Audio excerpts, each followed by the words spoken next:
साल 1985 बिहार की राजनीति में हिंसा और संघर्ष की छाया के बीच एक ऐतिहासिक चुनाव हुआ।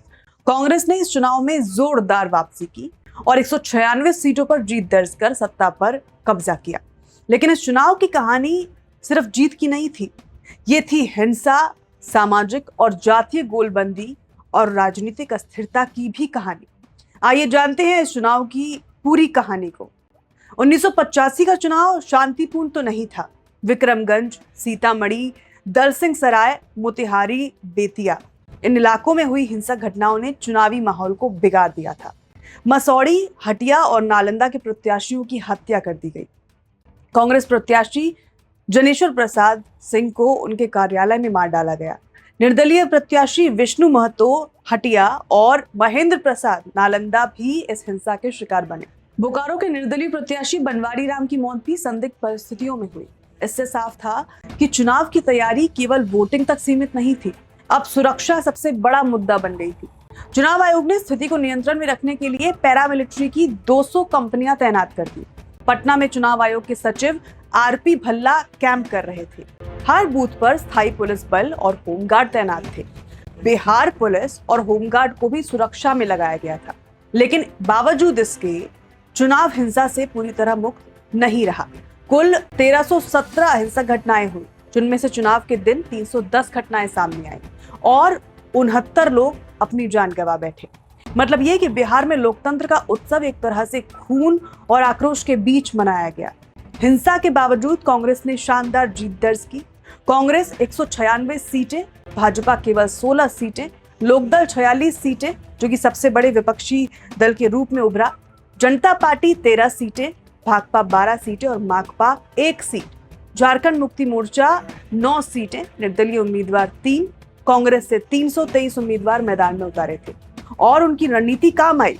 इस जीत ने साबित किया कि जनता पार्टी और बाकी दलों की लोकप्रियता अस्थायी थी और कांग्रेस अब फिर से बिहार में अपनी पकड़ मजबूत कर चुकी थी। 1985 में महिलाओं की भागीदारी पहले से ज्यादा बढ़ी थी। कुल 76 महिला उम्मीदवार मैदान में थी, जिनमें से 11 जीतने में सफल रही। पुरुष उम्मीदवारों की संख्या थी 2898, जिनमें से 311 ने जीत हासिल की। मतलब ये कि राजनीति में महिलाओं की भागीदारी अब बढ़ रही थी, लेकिन जीत की दर अभी पुरुषों से काफी कम थी। चुनाव के आंकड़े बताते हैं कि ये जीत कितनी निर्णायक थी।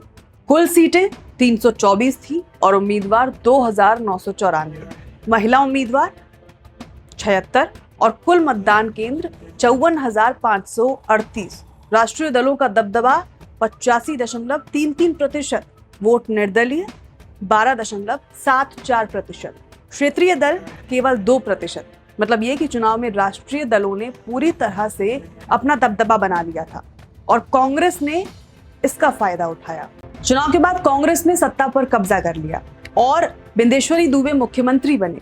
वो 1985 से 1988 तक बिहार के मुख्यमंत्री रहे, लेकिन राजनीतिक स्थिरता दूर थी। 1988 से 1989 भागवत झा आजाद मुख्यमंत्री कुछ महीनों के लिए बने। सत्येंद्र नारायण सिंह फिर, जगन्नाथ मिश्र मुख्यमंत्री। मतलब ये कि एक ही कार्यकाल में 4 मुख्यमंत्री बदले गए। 1985 के चुनाव ने एक और बड़ा बदलाव दिखाया, सामाजिक और जातीय गोलबंदी। वोटिंग पैटर्न में जाति और सामाजिक पहचान का असर साफ दिखा। कांग्रेस ने यह समझा कि जातीय समीकरण और गठबंधन से ही जीत सुनिश्चित हो सकती है। इस रणनीति ने उन्हें 196 सीटों की ऐतिहासिक जीत दिलाई, लेकिन यह भी दिखा कि बिहार में अब जातीय राजनीति अहम भूमिका निभाने लगी थी। 1985 का बिहार विधानसभा चुनाव केवल एक चुनाव नहीं था, ये था हिंसा और संघर्ष, सामाजिक और जातीय गोलबंदी, कांग्रेस की ऐतिहासिक वापसी और राजनीतिक अस्थिरता का आगाज। इस चुनाव ने दिखाया कि बिहार की राजनीति हमेशा गतिशील रहेगी।